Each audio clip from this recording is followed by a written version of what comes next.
अस्सलाम वालेकुम everyone, this is D3 8th edition chapter number 5 exercise 5F और हम करने लगे हैं इसका क्वेश्चन नंबर 14। देखते हैं इसमें क्या बात हो रही है। कहते हैं find the line of perpendicular bisector. Okay,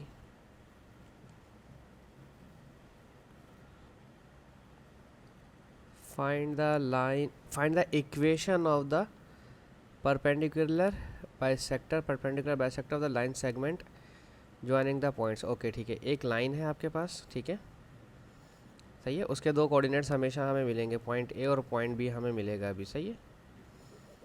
तो उसका perpendicular equation of perpendicular bisector मालूम करना है। परपेंडिकुलर बाइसेक्टर आप जानते हैं कि 90 डिग्री बनेगा और यहाँ से और यहाँ से ये दोनों आपस में बाइसेक्ट हो जाएंगे। अब जब बाइसेक्ट हो जाएंगे तो दैट मीन्स कि इनका मिड पॉइंट भी चाहिए होगा हमें, क्योंकि अगर मुझे इस की लाइन इक्वेशन चाहिए तो वो होती है y is equals to m x plus c, ठीक है ना, सही है। तो अब एम एक्स प्लस सी के लिए इसका स्लोप चाहिए जो कि मिलेगा इस लाइन के स्लोप से, इसका स्लोप इसकी मदद करेगा।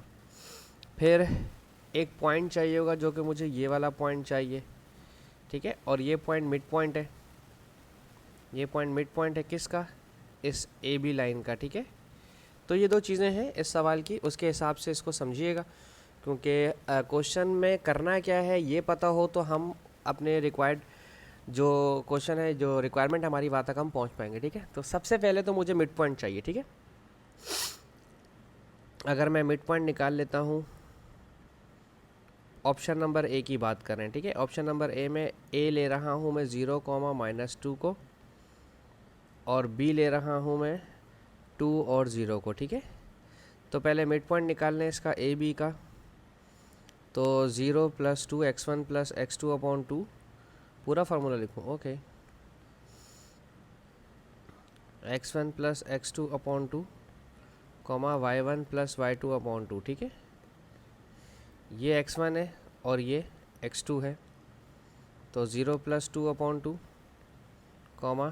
ये y1 है, ये y2 है, -2 + 0 अपॉन 2, ठीक है।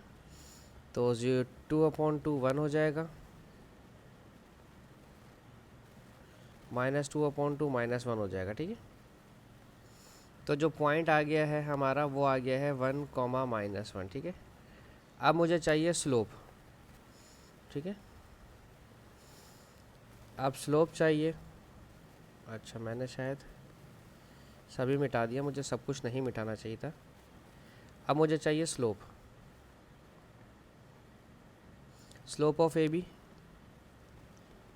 y2 - y1 formula, x2 - x1, y2 कितना है 0 और -2, x2 कितना है 2 -0, तो 0 -+2 हो जाएगा, और 2 - 2 0, 2 - 0 2, 2 1 2, 2 1 2। स्लोप कितना आ गया, स्लोप ऑफ ए बी कितना आ गया 1, ठीक है।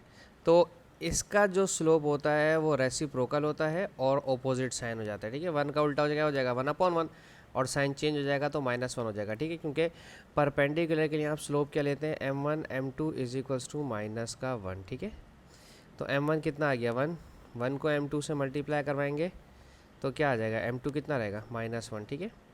तो दूसरे अल्फाज में हम कहते हैं कि जो भी स्लोप हो, लाइक स्लोप है मेरे पास 4, तो इसका उल्टा कर दें, 4 को नीचे कर दें, 1 को ऊपर कर दें और माइनस कर दें परपेंडिकुलर के अंदर, और पैरेलल के अंदर आप जानते हैं कि सेम स्लोप्स होते हैं, ठीक है।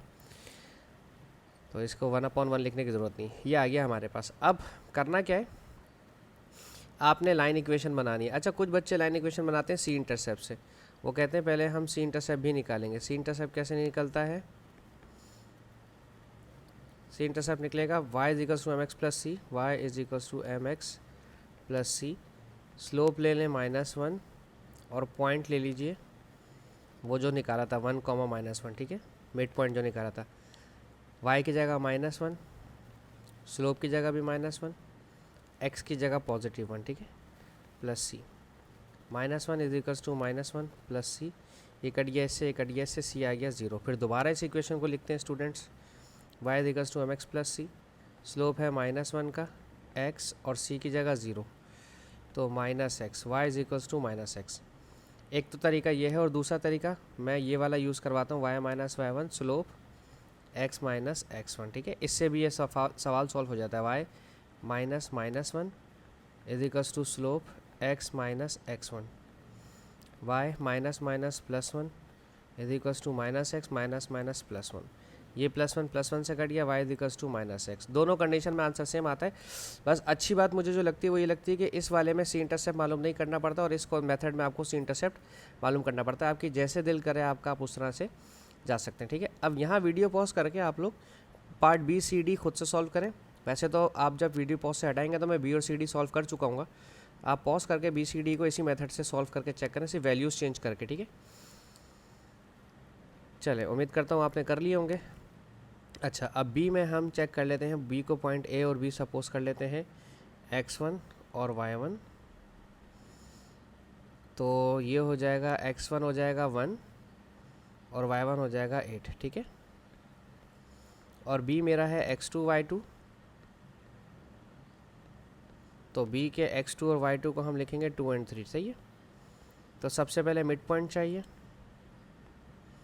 Mid point x1 plus x2 upon 2 और y1 प्लस y2 अपॉन 2, ठीक है। तो x1 कितना है 1 और x2 कितना है 2, ये लिखे हुए, ये लिखा हुआ x1 और x2, ठीक है। ये रहा y1 और ये रहा y2। मैंने इसलिए जान के लिखे ताकि आपको समझ आ जाए, ठीक है। और y1 के नीचे लिखा हुआ है 8 और y2 के नीचे लिखा हुआ है 3। तो 2 + 1 3, 3 अपॉन 2 और 8 + 3 11, 11 अपॉन 2, ठीक है। ये आ गया पॉइंट्स। मैं यहाँ लिख देता हूँ पॉइंट्स को। 3 अपॉन 2 1.5 होता है, मैं लेकिन ये लिखना नहीं चाह रहा अभी, ठीक है। अब मिड पॉइंट के बाद अब मुझे निकालना है ग्रेडियंट, ठीक है। इन्हीं का ग्रेडियंट निकालते हैं, ठीक है। ग्रेडियंट निकालने का तरीका क्या है? Slope of A B. हाँ, आप अल्फ़ाबेट दूसरे ले सकते हैं, आपकी अपनी मर्ज़ी होती है। x2 माइनस x1, ठीक है। y2 के नीचे लिखा हुआ है 3 और y1 के नीचे लिखा हुआ है 8 और x2 के नीचे लिखा हुआ है 2 और x1 के नीचे लिखा हुआ है 1। 8 - 3 5, sign of the bigger value. 2 - 1 1, तो स्लोप कितना आ गया? -5, ठीक है। अगर स्लोप -5 आ गया है तो इसका उल्टा क्या होगा? इसका उल्टा होगा 1/5 और नेगेटिव साइन का ऑपोजिट हो जाएगा प्लस, ठीक है। फिर भी अगर आप कंफर्म करना चाहें तो m1 × m2 = -5 होता है, -1 होता है, ठीक है। माफ़ कीजिएगा, m1 है -5 और m2, ठीक है, -1। माइनस माइनस से कट जाएगा। 5 मल्टीप्लाई कर रहा है, वहाँ जाकर करेगा डिवाइड, तो 1/5, इस तरह से वो 1/5 है, ठीक है। अब बनानी लाइन इक्वेशन। लाइन इक्वेशन बनाने से पहले स्टूडेंट्स यूज़ करते हैं सी इंटरसेप्ट का, ठीक है। आप भी सी इंटरसेप्ट अगर निकालना चाहें तो पहले सी इंटरसेप्ट निकाल लें, वरना वही फार्मूला जो y - 1 मैंने बोला उसको यूज़ कीजिए। सी इंटरसेप्ट के लिए y = mx + c। पॉइंट लेंगे आप 3/2 और 11/2, ठीक है। और स्लोप आप लेंगे पॉजिटिव 1/5, ठीक है। तो 11 की जगह लिखेंगे, y की जगह लिखेंगे 11/2, स्लोप की जगह लिखेंगे 1/5 और x की जगह लिखेंगे 3/2, ठीक है। c, ठीक है ना। ये आपको पता ही है कि ये x है और ये y है, ये आएगा इधर और ये आ जाएगा इधर, और स्लोप जो कि 1/5 है वो आ जाएगा इधर, ठीक है। अब इसे ओपन कर लें। 11/2, 3 × 1 = 3, 2 × 5 = 10 प्लस c, ठीक है। इसको वहाँ भेजें फ्रैक्शन को। 11/2 - 3/10 = c। तो कितना हो जाएगा ये? 2 × 5 = 10 होता है और 2 × 5 = 10, 55 - 3। 55 - 3 कितना हो जाएगा? 52/10 और 52/10, 2 × 2 = 4, 2 × 6 = 12 और 2 × 5 = 10, 26/5, ठीक है। अब लाइन इक्वेशन बना लें। y = mx + c। स्लोप की जगह लिख दें आप,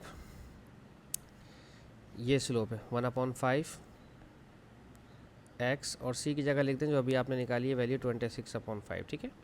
ये आपका आंसर आ जाएगा इसका, ठीक है। पार्ट बी की इक्वेशन 1/5x + 26/5, ठीक है। अच्छा, कुछ बच्चों का ना ये इस तरह से आ रहा होगा 5y = x + 26, ये भी ओके है, ठीक है। कुछ बच्चों का इस तरह से आ रहा होगा कि x - 5y = -26, ये भी ओके, ठीक है। दोनों तीनों चीज़ें ओके हैं, ठीक है। अब हम देख लेते हैं इसका पार्ट सी।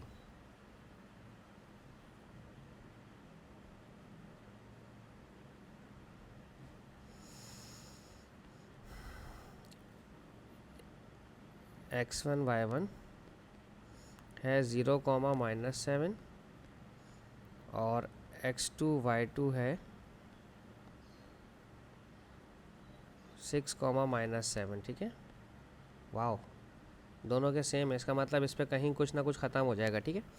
सबसे पहले मिड पॉइंट निकालते हैं।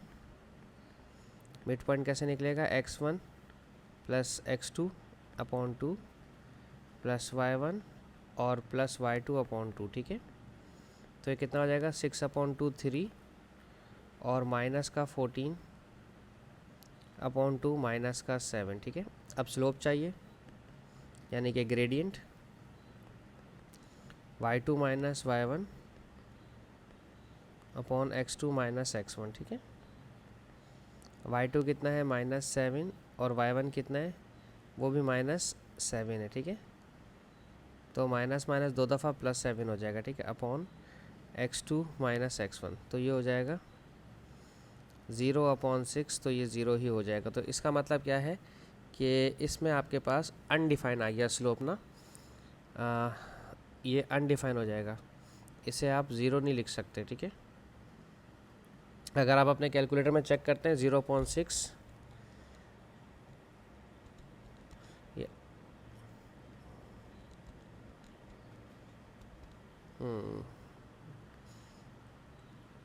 0.60 ही आ रहा है, ठीक है। स्लोप 0 हो गया, तो इसका मतलब ये है कि स्ट्रेट लाइन है इस तरह से, सही है। तो दैट मीन्स अगर ये स्ट्रेट लाइन है तो फिर हमें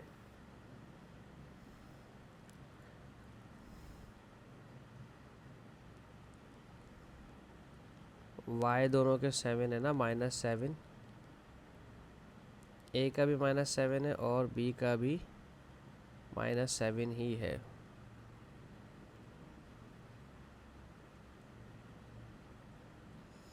ओके, तो स्लोप अगर 0 है, पॉइंट आ गया है मेरे पास 3, -7, सही है, पॉइंट है, और स्लोप आ गया है 0, तो 0 का 0 रखेंगे, दूसरे का भी 0 ही रहेगा, सही है ना। तो अब अगर मेरे पास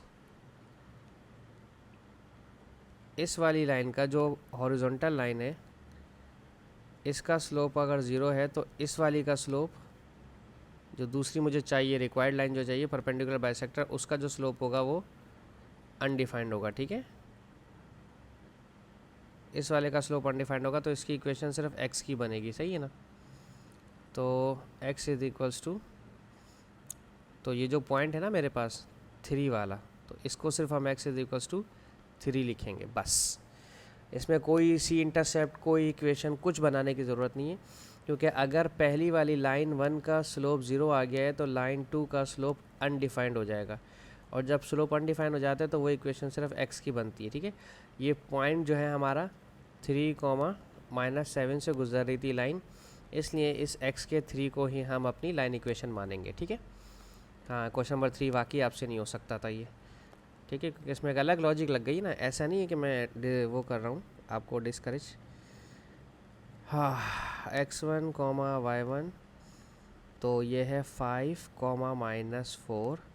अब इसका शायद एक अनडिफाइंड हो जाएगा, क्योंकि अब यहाँ पर भी एक मुझे पॉइंट नज़र आ रहा है सेम 5, सॉरी, b को लिखेंगे हम x2, y2, तो b के कोऑर्डिनेट्स यहाँ पर हैं 5, 9, ठीक है।